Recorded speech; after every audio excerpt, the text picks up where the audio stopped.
Hello everyone, good morning. आज हम जो द हिंदू की एक्सप्लेन सीरीज आती है हम उसको देखेंगे।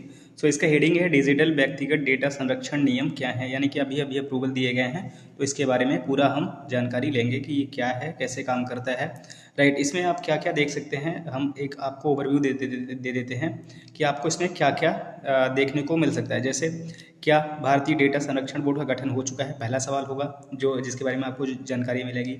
दूसरा है कि डेटा फिड्यूशरी, जो कि डेटा फिड्यूशरी अगर एक शब्द के रूप में देखें तो प्रीलिम्स में यूपीएससी में सवाल पूछे जाने की संभावना है। डेटा फिड्यूशरी और डेटा प्रिंसिपल्स कौन है, इसके बारे में जानकारी मिलेगी। डीपीडीपी जो एक्ट है वो बच्चों की सुरक्षा के लिए कैसे काम करता है, तीसरा सवाल। चौथा है कि सूचना का अधिकार अधिनियम जो 2005 है उसमें कैसे संशोधन किया गया है, यानी कि जो आरटीआई एक्ट 2005 है उसमें क्या संशोधन किया गया है। राइट, और लास्ट सवाल है कि मजदूर किसान शक्ति संगठन ने क्या कहा है, इसके बारे में कैसे सवाल उठाए हैं। आपको इसके बारे में पूरी जानकारी मिलेगी। आगे बढ़ते हैं बिना किसी लाग लपेट के।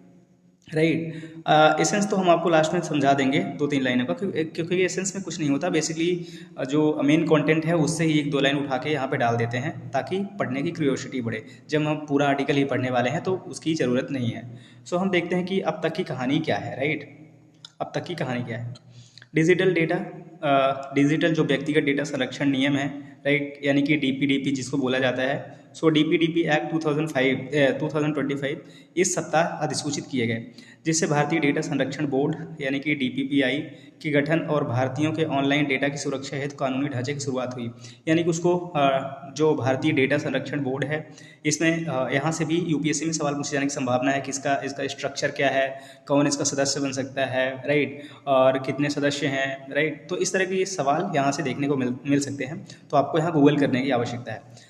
आगे बढ़ते हैं। डीपीडीपी जो एक्ट है अगस्त 2023 में यानी कि 2023 में संसद में पारित किया गया था और 14 नवंबर 2025 को अधिसूचित नियमों का मसौदा जनवरी में परामर्श के लिए जारी किया गया था।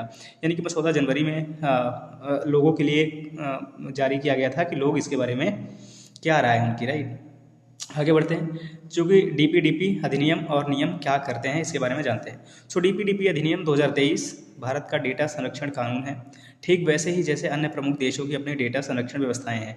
अन्य देशों की भी अपनी हैं।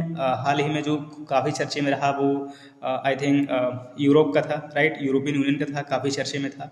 तो जैसे यूरोप का, हाँ, जैसे इसमें लिखा ही है जनरल डेटा प्रोटेक्शन रेगुलेशन यानी कि जीडीपीआर, काफ़ी पॉपुलर था। और सिंगापुर का अपना है जो कि पर्सनल डेटा प्रोटेक्शन एक्ट 2012 है। लेकिन अभी तक भारत का नहीं था, अब भारत का भी आ गया है। राइट, और सिंगापुर का हमने देखा कि ये है। इन व्यवस्थाओं की तरह यह अधिनियम कुछ आधार रेखाएं निर्धारित करता है कि कंपनियां यानी कि डेटा फिड्यूसरीज यानी डेटा फिड्यूशरी वो लोग होते हैं जिनके पास डेटा होता है। जैसे मान लीजिए आप इंस्टाग्राम यूज़ करते हैं, तो जो इंस्टाग्राम का जो कंपनी है जो मेटा है वो डेटा फिड्यूशरी कहलाती है। को भारत में अपने उपयोगकर्ताओं यानी कि जैसे हम लोग इंस्टाग्राम यूज़ करते हैं तो वो इंस्टाग्राम का जो पेरेंट कंपनी है मेटा उसके बारे में कह रहा है। तो उनका ये है कि भारत में अपने उपयोगकर्ताओं यानी कि हम लोगों का डेटा प्रिंसिपल्स यानी कि डेटा प्रिंसिपल्स कौन हो गया, हम लोग हो गए। डेटा फिड्यूशरी कौन हो गया, वो जिसके ऐप में हम यूज़ करते हैं तो डेटा वो लोग सेव करते हैं। राइट, तो आपको डेटा प्रिंसिपल्स और डेटा फिड्यूशरीज के बारे में समझ में आ गया होगा कि डेटा को कैसे संभालना चाहिए। राइट, उदाहरण के लिए बड़ी फर्मों महत्वपूर्ण डेटा फिड्यूसरीज के लिए सुरक्षा ऑडिट के साथ साथ एक्सेस कंट्रोल और इंक्रिप्शन भी होना चाहिए। इंक्रिप्शन का क्या मतलब होता है, जैसे व्हाट्सएप में अगर आप देखें तो उसमें लिखा होता है एंड टू एंड इंक्रिप्शन। इसका मतलब होता है कि इंक्रिप्शन का मतलब होता है कि आपके मैसेजेस को आप और जिसको आप भेज रहे हैं उसके अलावा कोई दूसरा नहीं देख सकता, यहाँ तक कि जो पेरेंट कंपनी होती है वो भी नहीं देखती। उनका ऐसा दावा है जिसका मतलब होता है इंक्रिप्शन। इसके अलावा डेटा प्रिंसिपल्स को अपने उपयोगकर्ताओं और जिनका भी डेटा वे एकत्र करते हैं उनसे सूचित सहमति लेनी होगी। राइट, जिसमें उन्हें यह बताना होगा कि वे कौन सा डेटा एकत्र कर रहे हैं और उपयोग कैसे करेंगे। यानी कि अब ये जो प्रिंसिपल्स आया है, अभी जो डेटा रूल्स आए हैं इंडिया में जिसके बारे में हम पढ़ रहे हैं, वो ये कहते हैं कि जैसे मान लो पेरेंट कंपनी है मेटा, इंस्टाग्राम या फेसबुक या व्हाट्सएप, तो अगर वो आपका डेटा सेव कर रही है तो आपको बताएगी कि वो आपका डेटा क्यों एकत्र कर रहे हैं और उसको उपयोग कैसे करेंगे। राइट, यह अधिनियम उपयोगकर्ताओं को फर्मों को प्रदान किए गए डेटा को मिटाने या संशोधित करने या उसे हटाने का भी अधिकार भी देता है। यानी कि यदि आप कहेंगे, जैसे मेटा कंपनी से अगर आप कहें कि मेरा डेटा आप मत सेव करो या मेरा डेटा डिलीट करो। जैसे कि आपने सुना होगा कि डेटा को मिटाने का अधिकार कुछ देशों में अभी दिया गया है, तो वैसे ही है कि आपके पास ये अधिकार होगा उसे हटवाने का। निष्क्रियता की एक निश्चित अवधि के बाद फर्मों का यह दायित्व है कि भी उपयोगकर्ताओं से संबंधित अपने डेटा को हटा दें। इसका मतलब है कि जैसे आपने मान लीजिए फेसबुक चलाना शुरू किया, आपने 1 साल चलाया, 1 साल बाद उसको छोड़ दिया, 2 साल हो गए, यानी कि आपका जो अकाउंट है वो अब निष्क्रिय हो चुका है, राइट। तो वो उसको हटा दे, ऐसा भी इस रूल में कहा गया है। बड़ी फर्मों को एक डेटा सुरक्षा अधिकारी यानी कि डीबीओ नियुक्त करना होगा जो अनुपालन की निगरानी करेगा। यानी कि हर कंपनी, बड़ी कंपनी एक डेटा अधिकारी नियुक्त करेगी, डेटा सुरक्षा अधिकारी, जो इन सब चीज़ों की देखभाल करेगा। यह अधिनियम लक्षित विज्ञापनों और बच्चों से कुछ डेटा संग्रह पर भी प्रतिबंध लगाता है। नियमों में माता पिता द्वारा अपने बच्चों की लोकेशन ट्रैक करने की भी छूट शामिल है। यानी कि अगर आपके बच्चे हैं, आप पेरेंट्स हैं, तो आप अपने बच्चों की लोकेशन को ट्रैक कर सकते हैं, ऐसा भी इसमें कहा गया है। उपयोगकर्ताओं को विभिन्न प्रकार के न्यासियों यानी ट्रस्टीज कई प्लेटफॉर्म पर खाते में अधिकारों का प्रयोग करने की अनुमति देने के लिए अधिनियम और नियमों में एक सहमति प्रबंधक के लिए रूपरेखा निर्धारित की गई है, जो ऐसी सेवा है जो उपयोगकर्ताओं को कई न्यासियों में अपना डेटा प्रबंधन करने की अनुमति देगी, जो स्मार्टफोन पर अनुमति प्रबंधक सेटिंग के समान है। सो आपको ये अधिकार भी इस रूल्स में मिलेंगे। आगे अधिनियम में कहा गया है कि डेटा उल्लंघन की सूचना यथाशीघ्र दी जानी चाहिए। यानी आपका डेटा यदि उल्लंघन होता है तो इसकी जानकारी यथाशीघ्र मिलेगी। कानून के विभिन्न भागों का पालन न करने पर जुर्माना 10,000 से लेकर के 250 करोड़ तक रुपए तक है। यानी कि काफ़ी सारा जुर्माना भी लगाया जा सकता है, 250 करोड़ तक का जुर्माना लगाया सकता है मैक्सिमम। ठीक है, आगे बढ़ते हैं। क्या ये आवश्यकताएँ लागू हैं? ये है, तो इसका जवाब है कि नहीं। हालांकि इस अधिनियम को सूचित किए हुए 2 साल से ज़्यादा समय बीत चुका है। इलेक्ट्रॉनिक्स और सूचना प्रौद्योगिकी मंत्रालय यानी कि जो मेटी है ने कंपनियों को इसके अनुपालन के लिए 18 महीने का अतिरिक्त समय दिया है। यानी कि 18 महीने और दिए गए हैं इसके अनुपालन के लिए। कुछ ज़रूरतें, जैसे बड़ी कंपनियों के लिए एक डीपीओ की नियुक्ति 1 साल बाद लागू होगी। यानी कि जो डीपीओ है, जो निगरानी करेगा, उसकी 1 साल बाद नियुक्ति होगी। हालांकि अधिनियम के कुछ हिस्से लागू हो चुके हैं, जैसे डीपीबीआई का गठन, राइट। डीपीबीआई अधिनियम के कार्यान्वयन की देखरेख करेगा, राइट, कार्यान्वयन की देखरेख करेगा। और इलेक्ट्रॉनिक और सूचना प्रौद्योगिकी मंत्रालय का एक अधीनस्थ कार्यालय होगा।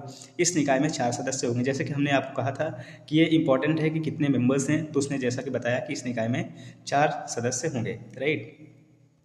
आगे बढ़ते हैं। अधिनियम का एक अन्य भाग है जो लागू हो गया है, वह है सूचना का अधिकार अधिनियम 2005 में संशोधन, जिसका डिजिटल अधिकार और पारदर्शिता समूहों द्वारा समान रूप से कड़ा विरोध किया गया है। देखते हैं कि क्या मामला है। यह संशोधन क्यों विवादास्पद रहा, इसको देखते हैं। यानी कि जो 2005 में, यानी कि राइट टू इन्फॉर्मेशन एक्ट 2005 में जो चेंजेस किए गए हैं वो क्या है। सो 2023 के अधिनियम ने इस अधिनियम में यानी कि इन्फॉर्मेशन का जो आपका राइट का अधिकार है उसमें संशोधन किया कि धारा जो है 8(1)(j यानी कि 8 क्लोज आई सब क्लोज जे में संशोधन किया गया है, जो नागरिकों को सरकारी निकायों से सार्वजनिक जानकारी मांगने का अधिकार देता है। यानी कि अगर आप सरकारी निकायों से जानकारी मांगे तो वो आपको इसकी जानकारी देंगे, राइट। इस धारा में सरकारी निकायों को व्यक्तिगत जानकारी के अनुरोधों को अस्वीकार करने की अनुमति दी गई थी। लेकिन यह भी कहा गया था कि यदि जानकारी के प्रकटीकरण में व्यापक जनहित हो तो यह छूट लागू नहीं होती। यदि आपका पर्सनल डेटा है तो कोई अगर दूसरा निकाला चाहे तो नहीं निकाल सकता, लेकिन यदि उस जानकारी के पीछे कोई सार्वजनिक व्यापक जानकारी है, सार्वजनिक व्यापक जानकारी है, तो उन्हें यह जानकारी देनी होगी। डीपीडीपी एक्ट ने उस छूट को हटा दिया है, जिससे सरकारी संगठनों को यह तय करने में ज़्यादा विवेकाधिकार मिल गया है कि क्या व्यक्तिगत जानकारी है और क्या नहीं। यानी कि जो अभी हमने जिसकी चर्चा की उसको हटा दिया गया, राइट। इससे क्या हुआ कि सरकारी संगठनों को ज़्यादा विवेकाधिकार मिल गया है, जिससे वो यह तय कर सकते हैं कि कौन सी जानकारी व्यक्तिगत जानकारी है और क्या नहीं है, और वे इसे अस्वीकार भी कर सकते थे, भले ही ऐसा करना जनहित में हो, राइट। 2023 का कानून इस संशोधन सहित अब तक लागू नहीं होने वाला था, जब तक केंद्र सरकार इसे सूचित नहीं कर देती। पारदर्शिता कार्यकर्ताओं जैसे कि मजदूर किसान शक्ति संगठन और राष्ट्रीय जन सूचना अधिकार अभियान यानी कि NCPRI ने वर्षों डीपीडीपी एक्ट 2022 के मसौदों के प्रकाशित होने के बाद इस बदलाव का कड़ा विरोध किया था। यानी कि कई जो संगठन हैं वो इसका विरोध कर रहे हैं कि ऐसा नहीं होना चाहिए। लेकिन शुक्रवार को सरकार ने उस विरोध को नजरअंदाज कर दिया और सूचना के जरिए संशोधन को पारित कराने के लिए अपनी शक्ति का इस्तेमाल किया। सूचना प्रौद्योगिकी अधिनियम 2000 में एक और संशोधन अभी लागू नहीं हुआ है। आगे बढ़ते हैं। MKSS यानी कि मजदूर किसान शक्ति संगठन जैसे संगठनों ने राशन मास्टर रूल और कार्य आदेश लॉगबुक राइट तक पहुंच प्राप्त करने के लिए जमीनी स्तर के आंदोलनों के साथ मिलकर काम किया है। यानी कि आपको दो चीज़ों के बारे में गूगल करना पड़ेगा, एक मास्टर रोल और एक कार्य आदेश लॉगबुक। आपको इसके बारे में जानना चाहिए, जिससे उन्हें भ्रष्टाचार और गलत खर्च के संकेतों के लिए सार्वजनिक अभिलेखों की जांच करने में मदद मिल रही है। उनका तर्क है कि व्यक्तिगत जानकारी की व्यापक परिभाषा लागू करने से नागरिकों के पास इस तरह के सामाजिक ऑडिट करने की कोई गुंजाइश नहीं बचेगी। उन्होंने कहा कि संशोधन का इस्तेमाल शक्तिशाली अधिकारियों के कदाचार को छिपाने के लिए भी किया जा सकता है। यानी कि जो मजदूर किसान शक्ति संगठन जैसे संगठन है वो कह रहे हैं कि अगर इस अधिनियम को लागू किया गया, कि कौन से अधिनियम को, जैसे कि संशोधन में क्या कहा गया था राइट टू इन्फॉर्मेशन एक्ट में, कि उनको कुछ अधिकार होंगे कि वो उनके उनके पास तय करने का अधिकार होगा कि वो कौन सी जानकारी को व्यक्तिगत जानकारी मानते हैं और कौन सी जानकारी को सार्वजनिक।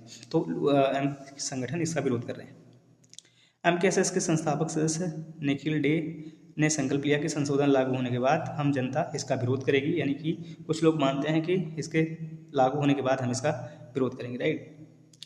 सो आई होप आपको समझ में आया होगा। इसमें कुछ नहीं है, जब हमने पूरा आर्टिकल ही पढ़ लिया तो सार पढ़ने का कोई मतलब सेंस बनता नहीं है।